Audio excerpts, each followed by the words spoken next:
Hi எல்லாருக்கும் வணக்கம். என்னங்க, நம்ம வாழ்க்கையில் எவ்வளோ விஷயங்களையும் கையாண்டு அதில் ஜெயம் கொள்ள முடியும் அப்படின்னு நம்பினாலும் ஒரு சில விஷயங்களில் நம்ம சோர்ந்து போயிடும். அதில் ஒரு முக்கியமான விஷயம் என்ன அப்படின்னா காலதாமதம். ஆமாங்க, நிறைய பேர் ஒரு வேளை படிச்சிருக்கலாம், நிறைய வருஷமாக வேலைக்காக காத்துட்ருப்பாங்க.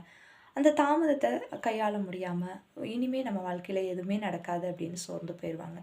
சில பேர் திருமணத்துக்காக, சில பேர் குழந்தை பேருக்காக, நிறைய பேர் வியாதியிலிருந்து எப்போ எனக்கு விடுதலை கிடைக்குமோ அப்படின்னு சொல்லி காத்திருந்து காத்திருந்து சோர்ந்து போய் நம்பிக்கையே இழந்து போயிறாங்க. ஆனால் வாழ்க்கையில் ஒரு விஷயம் புரிஞ்சுக்கணும், தாமதம் அப்படிங்கிறது நம்ம வாழ்க்கையில் அது ஒரு நன்மைக்காக தான் இருக்கும். ஏன்னா தேவன் அனுமதிக்கிற தாமதம் அப்படிங்கிறது நம்ம வாழ்க்கையில் பெரிய ஒரு மகிமையை கொண்டு வரும் அப்படின்னு சொல்லப்படுது.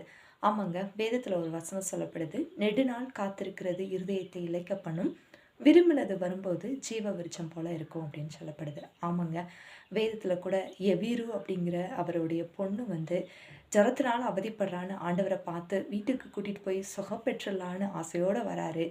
ஆனால் அந்த இடத்துல பெரும்பாடுள்ள ஒரு ஸ்திரீக்கு அவருடைய வஸ்திரத்தை தொட்டது நிமித்தம் ஒரு சுகம் கிடைக்கிது. இது நிமித்தம் தாமதம் ஆகிறதுனால அந்த மகள் இறந்து போனா அப்படின்னு செய்தி சொல்லப்படுது. ஆனாலும் கடவுள் அந்த தாமதத்தை கூட ஒரு நன்மையாக மாற்றினாரு. கடவுள் அவரோட வீட்டுக்கே போய் அந்த இறந்து போன அந்த மகள் மேலே கை வச்சு அவளை உயிரோடு எழுப்பினாரு அப்படின்னு சொல்லப்படுது. இந்த இடத்துல அந்த தாமதம் தேவனுடைய நாம மகிமைக்கென்று அந்த இடத்துல ஏற்பட்டது. ஸோ இது போல தான் நம்மளுடைய வாழ்க்கையிலையும் நிறைய காரியங்களை நாம் எதிர்பார்த்து காத்திருந்திருப்போம். இந்த வருஷம் கிடச்சிரும், அடுத்த வருஷம் கிடச்சிரும்னு எதிர்பார்த்து கொண்டே இருப்போம்.